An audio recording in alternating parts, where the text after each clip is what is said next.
Accessing Texas Department of Aging and Disability Services. Do you or someone you know need help to maintain your independence or improve your quality of life? The Texas Department of Aging and Disability Services and its local providers help aging Texans and people with intellectual and physical disabilities.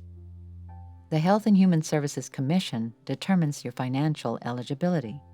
The Texas Department of Aging and Disability Services determines your eligibility for specific programs. Here's how it works.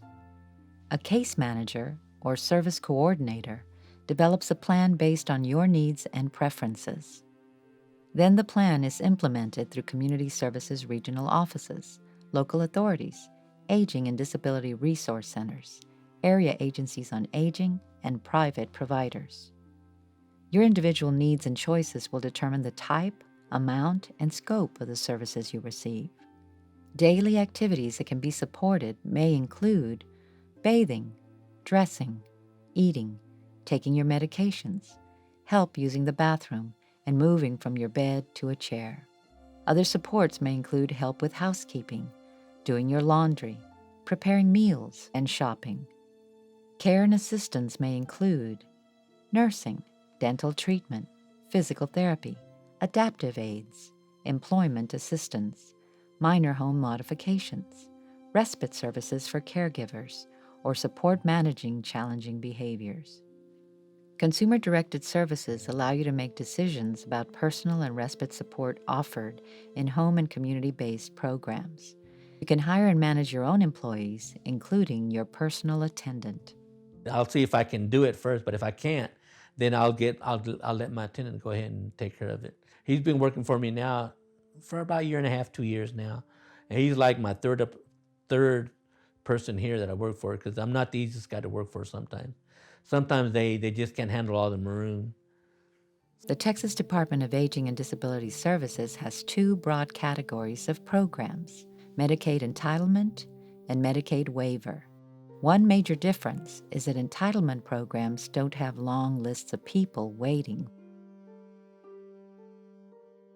The primary home care program provides in-home services for people who have an approved medical need. These services include accompanying you to a medical appointment, help with housekeeping chores that help you stay healthy and safe, and personal care related to your physical health. Community attendant services offer similar help to people not eligible for Medicaid. Day activity and health services facilities provide daytime assistance to people Monday through Friday who live in the community as an alternative to living in a nursing home or other institution. Services may include lunch and snacks, nursing and personal care, physical rehabilitation, social, educational, and recreational activities, and transportation. The Money Follows the Person program helps persons with disabilities and aging adults transition into the community. I sat for a year and a half trying to imagine what it would be like being on my own. When I got the call from Mike Martinez the 1st of February saying that they had issued paperwork, I started getting very afraid. They're basically the connector piece between the person living in the nursing home and the setting up of a place to live and arranging for the voucher, making sure all those things were handled. I moved from the nursing home to here. The moving van came, I had things in storage. And the Money Follows People program provided the furniture. So I walked in, the place was furnished.